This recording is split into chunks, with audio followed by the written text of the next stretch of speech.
PHP darslarni davom ettiramiz.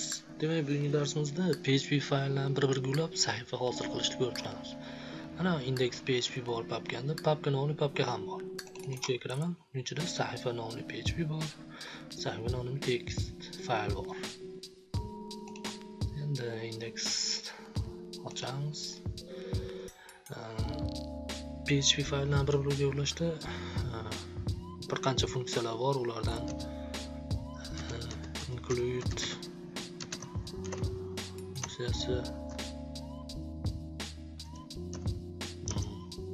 yana include form, include one funksiyasi,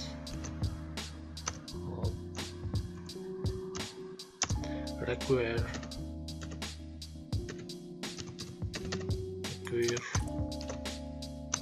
funksiyasi,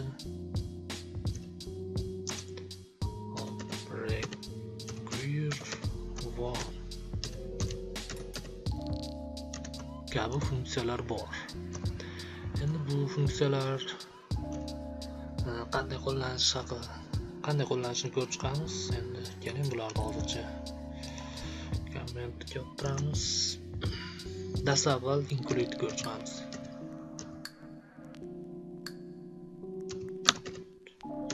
Demak, aytib o'tganimdek, bizda papka nomli papka bor. Papka nomli papka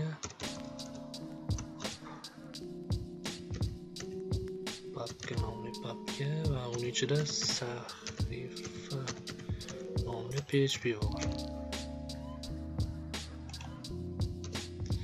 Hop, dastlab avval bu asosiy sahifa deb berib qo'yaylik. Asosiy PHP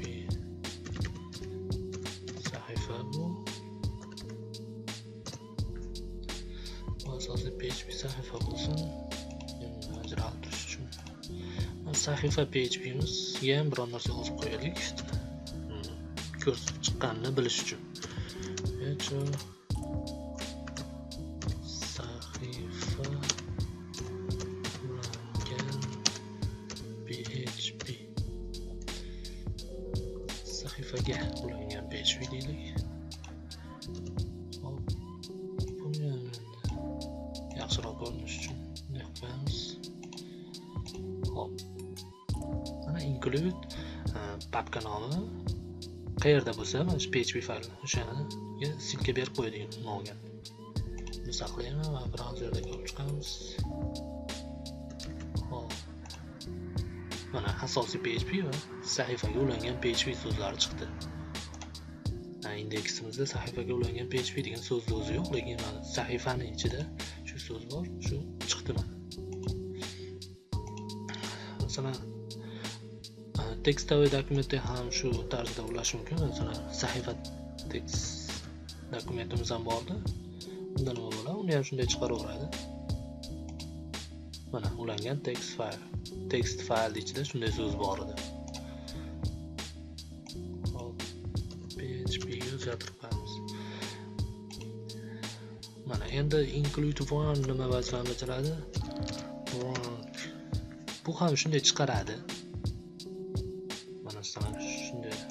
Shunday chiqaradi ulangan PHP sahifada. Lekin bu shu index papkada shu sahifani bir martagina chiqaradi xolos. Masalan, shuni kopirat qilib yana bir necha sahifada bir necha marta chiqarishni buyuraylik. Include one orqali. Bu faqatgina bir marta chiqaradi xolos. Mana boshqa ko'ringani yo'q. Sahifaga ulangan PHP deb. Agar shu include o'zi bo'lganda, include funksiyasini o'zi bo'lganda, bu necha marta ulansa, shuncha marta chiqaraveradi. Ko'ramiz. Mana 3 marta uladik, 3 marta chiqardi o'sha sahifa PHP'miz. Endi bu include yana bir xususiyati bor. Bu ulangan faylni bor yo'qligini tekshirib o'tirmaydi. Ulandimi? Agar bor bo'lsa, shunday sahifada chiqaradi, bo'lmasa PHP kod ochilishda keyingi qatorga, keyingi kodlarga o'tib ketaveradi. Endi require funksiyasi bor. Bu esa include dan shu tomoni bilan farq qilib turadi. Require u ulangan sahifani qaraydi. Agar bor bo'lsagina chiqaradi. Agar yo'q bo'lsa, chiqarmaydi. Hozir sahifa PHP bizda bor. Tekshirib ko'raylik.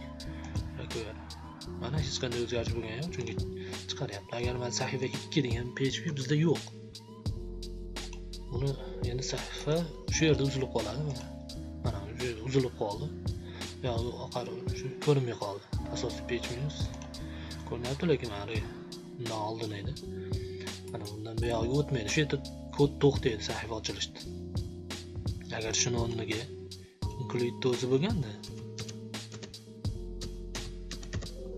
include o'zi bilan mana shu yo'q sahifaga berilgan bo'lganda ham bu sahifa bor yo'qligini aytib o'tganimni tekshirmaydi. U bor bo'lsa chiqaradi, bo'lmasa keyingi kodlarga o'tib ketaveradi sahifa ishlashda.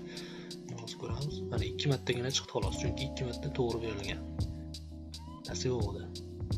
Endi require one ham include one ga o'xshab bir martagina chiqaradi xolos. Prosta o'sha faylda bor yo'qligiga e'tibor beradi u ham.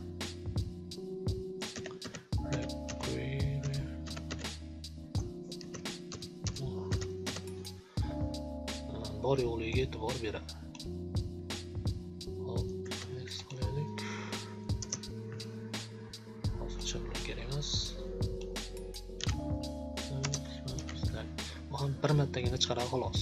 Lekin aytib o'tganimdek, bu sahifa bo'lsagina. Bo'lmasa uzilib qoladi.